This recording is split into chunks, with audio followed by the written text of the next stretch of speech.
Welcome back. You're watching Indian Open. I need not say any more about the ordinance that amends the Insolvency and Bankruptcy Code and leaves out certain promoter categories from being able to bid for their assets that are in insolvency. You've heard us detail this for the last 24 hours, so I'll skip the details and get right down to the reaction. Joining us today in studio is Anil Singhvi. He's Managing Director at ICAN Advisors and also co-founder at IIAS. Mr. Singhvi, thank you for joining us this morning. Pleasure. What was your reaction to the ordinance? It was just not needed. I'm still wondering why was it first of all done in hurry. Secondly, is like, I mean, the whole media was last 24 hours were going and jumping around it. That somebody said it's a historical movement, and I don't see any movement or history in this. So I'm amazed that where was the need of this? What are we trying to achieve by doing this? Are we helping promoters, or we are dishelping promoters, or are we helping bankers? There are only two constraints in this: either the lenders or the borrowers. How is it helping either borrowers or lenders? You explain to me. There are three constituents, if I may argue. Who's the third one? The economy. Who put the economy and the people who put money in banks, which is then in turn lent to these people. So they're lenders and borrower. Now, borrower may be a listed company also, which also has minority shareholders. So is for the bankers that who may have deposit holders, right? So these are the collateral damage in this whole system. But the point is very simple, that somebody has borrowed money, somebody has lent money. When he lent money, that time what was he doing? Was he on a dope? No. Same promoter was there when he lent the money. Now today to come around and jump and say that he was a willful defaulter, he was this, that and others, he's the same character. Last 30 years, most people who have borrowed money have been on the scene. They have not borrowed last year or a year before. All of a sudden now you are saying that he should not be a bidder for the asset, right? That's the whole purpose. So I'm sure we all have questions to you. I'll put a quick one. If promoters were gaming the system by not paying back, even if they had the ability to pay back. So we're not talking about willful defaulters. I'm just saying that they would have had the ability to pay back over the last period of many months, but for whatever reasons they were not. Now they hope to be able to participate in the insolvency process, put in a bid, enforce a haircut of some sorts, and the government saying, we don't want people like you to participate. What is your specific criticism against that? Do you believe it will hurt price discovery of assets? Therefore, you're saying it's hurried and it's pointless? Can I explain how it works and how it should be working? Because I've gone through BFR and I see this process not very different from the BFR process. The simple reason that you have a committee of creditors who is going to evaluate all the resolution plans which come to their consideration. If they feel the promoter is really one who is a willful defaulter, who has been of not having good credentials or whatever it is, they can throw him out completely. The second point is that suppose if he comes up with the highest bid, okay, of his own assets, and he wants even a haircut on that. Assuming that the second highest bid is 5% or 10% lower than this, what do you mean to say, that you won't give this resolution plan approval just because it happens to be from the promoter? He was a willful defaulter till yesterday. It happens globally in insolvency situation on that. We are no different than this. Why are we having emotions and sentiments coming around on this, and by working it out that, oh, you were the guy who gave me so much of a grief, now you can't come back and pay 5% higher than the others, I will just not allow you to do it. Now look at the other way around. By having promoters removed from this whole scene, don't you think that it's a game fixing? By those who want to buy these assets. In steel, take example of it, that there are only 5 or 6 such large assets which are at play, right? SR, Monet's Path or Bhushan or whosoever it is, 5, 6. Who are the buyers? Large number of companies from the interest that they've evinced. Interest is one thing which I think we should stop our mind. Yeah, because EOI, anybody Everyone puts their interest. How does it? Okay, ask them to pay 1,000 crore and then put it. Okay, first put 1,000 crore. But the buyers with potential. Menika, I'm looking at the seriousness of the people who are putting these applications. Put 1,000 crore deposit for a 50,000 crore asset. Put 1,000 crore and then come. And if you don't want to participate, your bid will be forfeited. Then I see the seriousness on it. You're putting the complete seriousness on the part of the promoter should not do it because he really fooled me till this period, and now I have people who can fool you again. What is the guarantee of these guys won't fool you? Another point which I saw in this ordinance is that you are saying that not only the promoter, his father, mother, brother, sister, all are prohibited from this. How about the borrower? How about the new resolution plan seekers? Sorry, didn't understand that. Whosoever is putting a bid, what about his credentials? No, so obviously only if his credentials are good, or if he offers a plan with viability, will the committee of creditors. Are you suggesting to say? Are you suggesting to say that somebody is putting a bid and his brother was a defaulter till yesterday? You will take his bid? No, but they would not. No. So I get what you're saying. You're putting this whole harsh situation. I give you what you are saying, that Indian promoters have really fooled the bankers. But is this the solution we are seeking for it? We are in insolvency. There should not be no emotion, no sentiment. Whosoever pays me the best money possible, I am here for, what am I saying as a lender? I will take the least of the haircut, right? This is in the larger economic interest, what your colleague was saying, Dugal was saying, that in the economic situation. I'll come to that. Economic situation demands that I get the best price for my asset, whosoever it is. I'm in auctioning process. It's like Sahara today. Right? Okay. You put a what is Supreme Court saying? Sahara should be put into this. Can we get some questions? Can we get some questions? And I know Hira wants to ask. Can I defend my point on the economic interest? The economic interest, sir, also, yes, from a very near-term perspective, it may lie in getting the best value. From a slightly more medium-term perspective, it may lie in ensuring that people who have gamed the system for years are not allowed to come back through various means again and again. Some of these cases, sir, have been through restructuring, CDR, SDR, now in insolvency. How can we argue that these are credible promoters? And yes, the COC can make that decision, but the COC is bound by this highest bid issue. If they reject the highest bid without any sort of backing, they are going to be hauled up by agencies, they'll be taken to court, etc. So this makes their task easier, even minority shareholders, if I may point out there, a minority shareholder may file a suit in court saying that, hey, the promoter of this company had put in a bid which was 5% higher than the next guy whose bid you have accepted. Why did you not accept the promoter's bid? What was the commercial wisdom of it? So maybe this gives them some cushioning to be able to say no to a promoter that they were already going to say no to because of commercial wisdom. I get your point that why not allow commercial wisdom of the committee of creditors to prevail over a legal situation? Sure. Why get emotive about all of this? But this gives them cushioning. Can you not make that argument? Two situations very clearly, that A, you have got this whole process of NCLT for what? You got the NCLT process to say that this company or this asset is really now into such a distress, we want to have this auctioned off. Then what you both are talking about emotions. Okay, leave the emotions aside. My point is simple, that as a lender, my job is now today to recover money. Whosoever pays me the highest, I must recover and go home. Secondly, are you again getting the promoter to be your borrower? Answer is no. If he's putting upfront one-time settlement, period. After that, you don't want to see him, that's your choice. You mean to say that today the promoter who is really not allowed to participate, is he winding up the businesses in India? Is SR Steel, I'm taking, okay, I'm using names here. Are you saying that SR Steel will not thereafter be having any single rupee borrowing from the banking system? Possibly not. Possibly under very different circumstances. SR as a group? Under very different circumstances, maybe. No, one sec. When you're saying that he's not allowed to participate, maybe not the same banks, maybe different banks. Same. Now, I mean, we are putting the same old wine in the new bottle or new bottle in the old wine. I don't know which one you're saying. But my point is very simple. If you are suggesting that this promoter is debarred from any proceedings, that means I don't want to or don't wish to have, for economic rationale, what you're saying, any relationship as a borrower. Are you suggesting that all SR firms should then come to a standstill saying that Indian banks will not lend to you?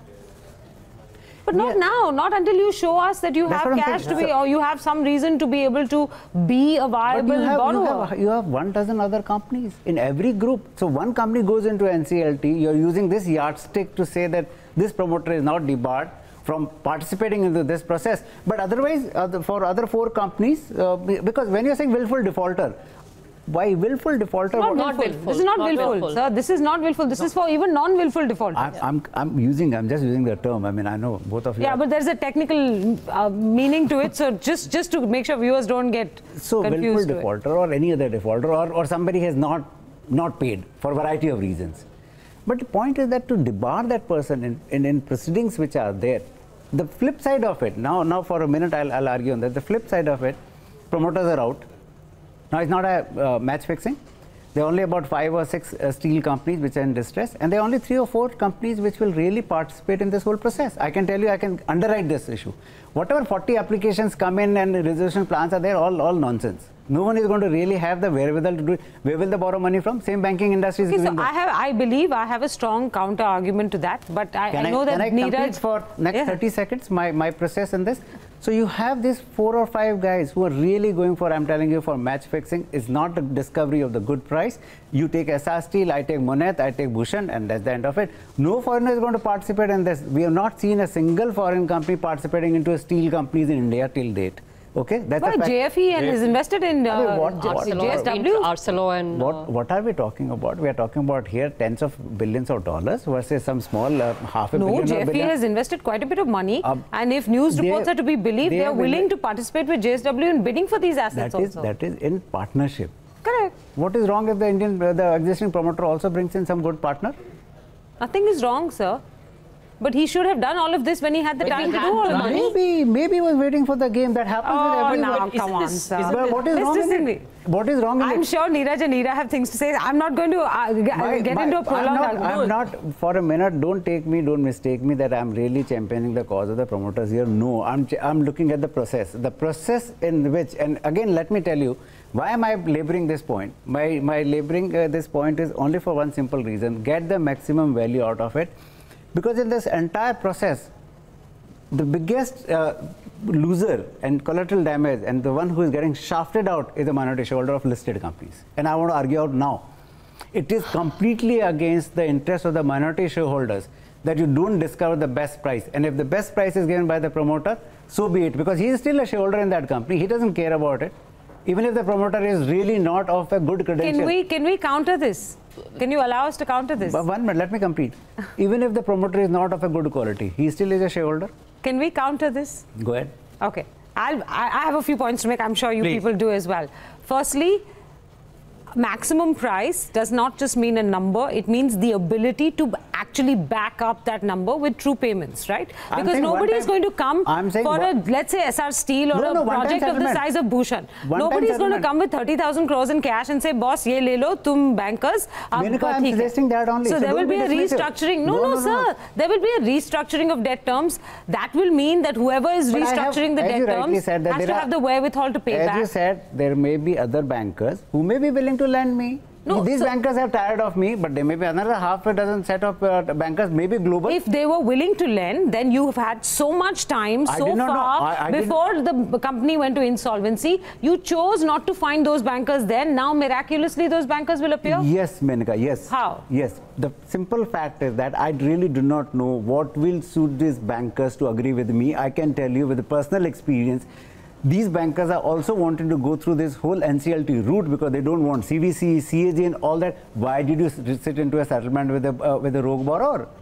So the problem is that they don't want to be caught by the multiple agencies in India. They want a court proceeding to be there that, okay, I'll take a 60%, 70% haircut because this is through the order of the NCLT. But if I sit in a bilateral agreement with the promoter, I can always be questioned. My judgment will always be questioned. So for me, it's much better. So promoter was also waiting for this event because no banker was agreeing on this that I'll settle the matter for 50 cents.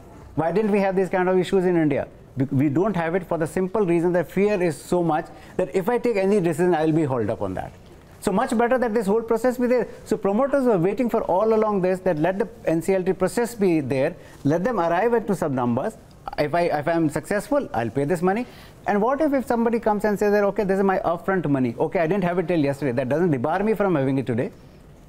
I have counters to that. Yeah, so my point is from the banking side. This whole thing about we have the money now, we did not have it earlier. But let me just complete my question. So, okay, you think that there is no problem with the fact that these banks were crying themselves, and I have no sympathy for banks at all, just, for the record. So much. I have no sympathy for the banks. So this is as much, a stricture on banks as it is on corporates. But my point is that when they were crying for these guys to get equity in, nobody got equity in, right? And now today, suddenly 3, 4, 5 months later, except in the cases of SR where perhaps there has been a transaction, suddenly the equity gets discovered. In India, it is so difficult to, go through the investigation process and label somebody a willful defaulter. Barring that, I mean, common sense says that, guys, if you had the money, why did you not put it in as equity? Why are you bringing it now from the back door? It's very good to discuss this in a studio situation, but when in a real life situation, I may have one asset which has gone into complete distress, and I have other 2 businesses. You mean to say I pull out this money from these 2 businesses and make them also limping? I'll wait for some time. The solution is arrived at. Don't forget the fact that in the last 4 or 5 years, our economy has gone through a tailspin. Whatever the numbers may suggest, 5.7, but if you go back to the 2010, 11 or 11, 12 GDP indices, we're growing at 4.5%. The pain out there is far more than what we are discussing here. Okay? So the fact remains for every promoter, he's a businessman at the end of the day. Okay? He's not running the businesses with the emotions. He's running businesses with the business sense. You may accuse him of the fact that, oh, I've given you all the problem to the lenders for all the while on this. Okay? I didn't bring money till yesterday and now all of a sudden you have found money. He's also waiting. He's also waiting for this game to be played out for the simple reason that today, and again, let me tell you one thing. You mean to say that bad debts are there only in the banking industry? Bad debts are not there in cement or steel or any other places? How do we resolve those issues? I have sold my cement to some developer who has gone kaput. How do I resolve this matter? Do I have NCLT proceedings? Do you have any external agency? No, you're an operational creditor. You can go. 1 minute. This is also an operational creditor for the bank. Menaka, just hold your thought. What happens? I sit in a bilateral discussion that, okay, you owe me 10 billion rupees. Give me 7 billion rupees. Make some arrangement and give me 7 billion rupees. Matter ends there. There's no CSC, CAG, CBC asking me that instead of 10, why did you recover 7? I'm not coming under that questioning. After that ICICI case, where even a private bank also, courts have held that he's a public servant. Now, what do you do in this case? You would rather wait for all the entire act to be played out, that 6 rupees or 7 rupees to be recovered. Okay, then if I am the highest bidder, I'll get it. If I'm not a highest bidder, in any case, I'm going home. But what is the point in keeping me aside from this whole game? And then you have only 4 or 5 guys who are going to acquire the assets. But by this process, in fact, it's a disservice to the banking industry. They will not recover the best possible price for the assets which are under auction. So I just have 2 questions to that. Like today, 1 second. Sure. Today, like Sahara, when it is being auctioned, MB Valley is being auctioned. Are you saying that Sahara can't participate in that if he has money? Then he should have paid now. Supreme Court may hold. He's telling the Supreme Court, I don't have money, and now he can participate in the purchase of MB Valley according to you. Why no one is there's no buyer for MB Valley for any price? No, because nobody wants to buy the asset. Maybe they've got other issues. Maybe it's a title issue. Maybe it's other issue, right? I'm coming to the point. When the new bidder comes in play for a complex asset, even for a power plant, and I've seen say a cement plant or a steel plant, it's very difficult to buy a messy asset which has gone through all this problem than to buy a good asset. So whatever examples you are giving of the foreigners, Holcim has acquired Ambuja and ACC. Holcim today will not acquire a company which is under BIFR, I can tell you that, or NCLT in this. They don't want to get into a messy situation because they don't understand. India is in any case a complex country. In that they don't want to get into messy assets. So you won't have a POSCO or an Arcelor buying on their own. They will go and join hands with some Indian promoter here. What is wrong if suppose today, for argument's sake, SR gets a POSCO to say that, okay, we're jointly bidding for it. What is wrong in it? And he can suggest this also. So why must POSCO only choose SR? Yeah. Anyways, Neeraj, you had a question. Sorry. No, my question was just this, Mr. Singhvi. For so many measures that we've tried over the past few years, if this option also allowed an errant promoter, I'm just using the term, pardon my usage of the term, to come back at the final stage and bid for that asset and reacquire that asset. And if this sends out the messaging that unless you clear your dues in the past and don't wait for the last moment because you will not be allowed, doesn't it send out a signal not just for the steel sector? I'm just saying for the future courses of actions that happens across various sectors. I think that's what I'm saying. Let's not be emotive about this. Yeah. Let's be very commercial minded. No, it's not emotive. It is credit culture is not emotive. Yeah. It's a real thing. Why are we against farm loan waivers? Because it hurts the credit culture. There is no credit culture globally. Okay, there is no credit culture. There is a borrower and there is a lender. There is a sucker and there is a guy who wants to suck him. So there are no emotions out there. The second issue which I have very clearly, that at the end of the day, the same promoter, you are saying the last 2 years or 3 years he is not paying. For last 30 years you have been lending him. So his character has changed last 3 years. Yeah. SR has been borrowing for last 30 years. SR has never paid in past also. What happened? No, so now you're enforcing discipline on the banks and on the borrowers. So you're enforcing that discipline because you know they haven't done it right. 30 years, they should continue happening now. I'm not if banks forgave large promoters for 30 years because they did not have the gumption to go up against a large promoter, today they're supposed to persist in doing so. I thought the whole legal process, the insolvency code, the setting up of the NCLT was all to create a legal infrastructure so that all borrowers borrowers today have better rights against lenders, especially if the lender is a well-known businessman, because we know how lending has happened in this country. We know how big names or big surnames have managed to get large amounts of money. I don't want to broad brush all promoters. How? Because the bankers were under what compulsion that it was a big name? Sometimes it was political compulsion, sir. So today, you mean to say the political shop is closed completely for those compulsions? Well, I think they're trying to take away all these influences, right? To the NCLT process. Nothing gets fully cleaned up, but there is an attempt to, clean up. To NCLT process, right? What you're suggesting is that, that we are taking away all the discretion which the bank had or a promoter had an undue influence on the bank. Now that is all out and we are putting into NCLT, right? Now same promoters may be some different class. He may not have defaulted in last 5 years. What is the guarantee that the new guy is not going to default? So there is no denying that the baby will also get thrown out with the bathwater. My point, but the bathwater stank. My point is now coming back to that for the minority shareholder or for the people who are left out in this whole game and no one is talking about them. What happens to those guys? What happens to the depositors on the flip side? No, let me tell you. Because in last almost 2 or 3 months, there have been a lot of noises being raised that rogue promoters should not be allowed to participate in this whole process and they should be debarred, okay? And there have been tweets and there have been all sorts of things to put the pressure on the government. Government succumb under this pressure because they are saying there is a political compulsion for us to do it. There is no economic rationale, there is no business rationale to debar anyone, okay? Let's not be emotive and let's think about it that if I get the best price possible, I should go ahead, whosoever it may be. So long as somebody is putting the money on the table and I don't have to give a restructured loan. I buy your point on that. The second issue is what? Now they are saying that the companies whose shares are being traded and they are into NCLT, those trading should be suspended. What happens to the guy, minority shareholder? He is also a capital provider. He is also a capital provider. Now the bogey is what? That suppose for some reason if he comes to know that there is going to be now an NCLT proceedings and there could be a resolution in this company, share price may go up. Since it's a listed company, we'll have to make an open offer. My price of acquisition will go up. Is it not an unfair game? Is it not an unfair game that on first side you say promoter out so that I can put in a 5 rupee bid, promoter would have put a 7 rupee bid. So I reduce my bid price to 5 rupees.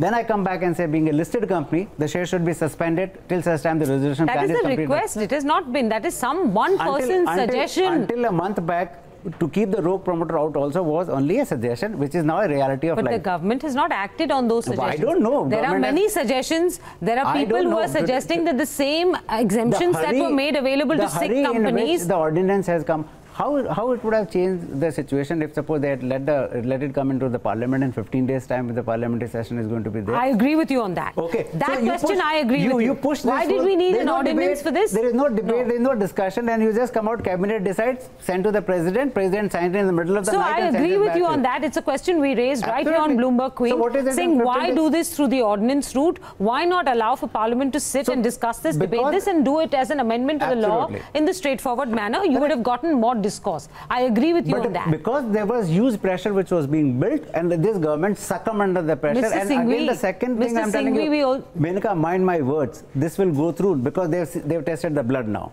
Okay, the promoters will not be allowed. Now, the next thing is to shaft the minority shareholders completely. But sir, can I ask you a question? You understand this. You understand this better than we do. You have made acquisitions of companies that were in BIFR, which is SIC companies where the net worth was fully eroded. What is the hierarchy of a SIC company? Where does the shareholder stand? Okay, please explain this to me, because the shareholder of an insolvent company is technically holding on to worthless paper.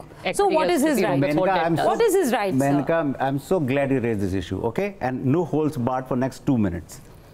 In 1997, I acquired a company called Modi Cement. And Modi's, according to me, were the worst borrowers in this country ever, particularly of the branch from whom we bought this cement asset. They remained with me as a shareholder for almost 6-7 years. I had no problem with them. So we knew it very well. No, what I'm saying is... What price did you buy it at? No. That is the question. The point is very simple. That I had no problem them being continued as a shareholder in the company. We recapitalized the company, but we did not buy their shares at all. My point is very simple on that.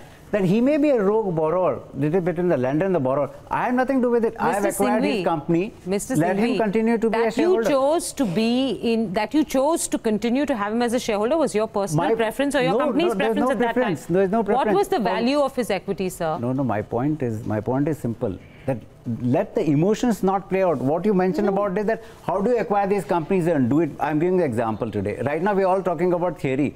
That these assets have gone through the stress period for the last 2 years. So when you walk into these kind of companies, particularly a steel plant or a power plant or a cement plant, it's going to be damn difficult for a new guy to come and run those operations. Of course, but imagine how Menka, tough let me complete. I said 2 minutes, it's just about 60 seconds. The point is very simple. That promoter who knows about it obviously is going to give you $1 more than a person who does not know about these operations of these companies, how they have been handled for last several years. You may have a list of the creditors which RP may have prepared, and you have to deal with those guys. Then why go through the NCLT process? Just let the asset remain with the promoter, agree to whatever terms he's offering, and let bankers live through this, right? I'm saying, if you're just going to return the same asset just because the promoter has inside information. Game 3 versus 1, but I'll still hold my phone for the simple reason. What I'm suggesting is a one-time settlement. Whosoever comes in, pay the money upfront on the table. How you finance it is your problem. I am not going to give you a long rope. No, you may not Mr. agree. Singhvi, all three of you may not agree. It is not about agreement. I'm asking you a question. You asked about minority shareholders. Let's settle that in the next 30 seconds. What is their paper worth? If you are an insolvent company, you are a company unable to pay back your loans. That's in your mind that I'm insolvent. It's not in my mind, sir. This is the basic premise of any equity market. Goes to zero first. Equity goes to zero first. Right? It's a basic premise of any market. But should it not start happening now? It doesn't happen. No, it doesn't happen. Let me tell you. Let me explain to you. You may laugh at my suggestion, but let me explain to you. And the fact remains, according to me, the market wisdom is the better wisdom than the wisdom which is prevailing on this table. This is market wisdom, sir. We did not build a credit hierarchy. Ira and I did not build it. No, this was built by markets. The market wisdom is the share is still trading. Share is still trading at a premium to the issued value of the share. I don't know. In some cases, it may not also. I don't know all cases. Most cases. But the fact that there is a buyer and there is a seller in the market. For the shares? Yes. Why do you want to take away their wisdom? No, why are you claiming they have wisdom? Maybe they're punting on exactly this belief what is wrong? इस पूरे process में मुझे कुछ तो शायद मिल ही जाएगा. Okay. Are there? Sir, how does a credit hierarchy work? You have borrowed money, you have loaned money, you have worked. No. How does a credit hierarchy work? Equity goes to zero first. What is the sir? Yeah, but this is not a junk bond, na? Junk bond. You're talking about equity. But it's almost similar to junk bond. What is the junk bond and what is equity? More or less. Then junk bond is at the bottom of the equity hierarchy, the credit hierarchy. No. You're putting completely on this that the value of X is Y, so that if it is going to be X by 5. So what are we protecting here? I'm not able, sir. Look, there is no question that maybe. Let me ask you this question. No, Menka, let me ask this question for minority shareholder. You must allow us to get a word in. No. Since you are saying that the value of equity is zero or value of equity should be even negative, I think minority shareholder should be true to that. But it is in your mind it is insolvent. How it is insolvent? It's not able to pay back its loans, sir. Absolutely. But that does not mean that company has gone to liquidation. I didn't say it's gone to liquidation. It's insolvent. So it is 1 minute. Why somebody buying this? Because he sees value. In the asset. The asset has value even in liquidation, sir. 1 minute. So this guy is going to revamp this? I would imagine with a large amount of capital going into it. Why is he buying? So if he's going to revamp this, as an equity holder, I'm seeing that okay, this was a rogue promoter. This company is now going to go through this change of 1 minute, let me complete. Change of hands, and there could be some value thereafter coming in. I'm very much alive to that situation. So now you've called the promoter rogue, but sir, 5 minutes ago you were saying the same promoter should be allowed to participate. I'm saying, no, he should be able to participate. What is wrong in it? Mr. Singhvi, has he committed a crime? If he has committed a crime, please put him behind the bars. Okay, prove the crime and put it behind the bars. We are reaching to the conclusions, we are reaching to the judgments without knowing the real hard situation. What my point is very simple. The whole NCLT proceeding should be to get the best possible price and don't shaft the minority shareholder in the process. The next thing is going to be shafting the minority shareholder, saying that suspend the trading of those companies, and which according to me is a hierarchy of the whole situation. You can't have a situation that a view which is there between a buyer and a seller should be hijacked by some process. That's stupid. Okay, no, absolutely. We wanted a view. No, but we don't know because the pressure was there for earlier. And why was it done in hurry? You are agreeing only on one point, and I thank you for that. That you are agreeing with me that it was done in such a great hurry. Mr. What Singhvi, was the hurry in this whole case? There was no reason for hurrying it up. It's not that tomorrow I don't disagree with you, and I think one of the conversations we had before this discussion was that is this an emotive reaction? So I get the point that you are making, that this could be a knee-jerk reaction. Absolutely. But I still do believe. Yeah. Suppose tomorrow I still disagree with that. I know you guys. No, I don't think this is emotive. I think you are seeing this as emotive from the point. Emotive from the media cheering it as emotive from the perspective of it is important. It is important for the financial system. It is not emotive. It is important for the financial system. And anybody who argues it's not will have to also say that farm loan waivers are fabulous. Let me say with great humility, all three of you are much younger than me. When BIFR was introduced in this country, similar kind of thing was there, though of course the media and the channels were not as many as they are today. Oh, this is going to be a Pinnacle for all the problem we have. Finally, BIFR became BIFR. Well, we hope NCLT and... but what is it? BIFR became BIFR. But that's not because there was something conceptually wrong with it. It's just institutional decay in this country. We are not able to protect institutions to function in the fashion Menaka, because we come out with funny solutions around it. This is a funny solution around it. Okay. This will be challenged in the court.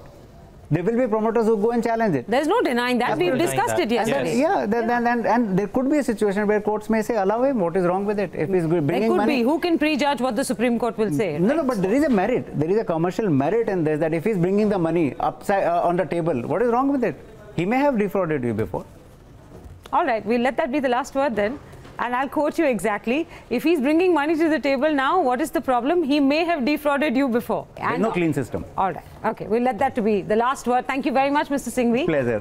For providing us an objective and a contrarian view. With that, we're going to wrap it up on Indian Open.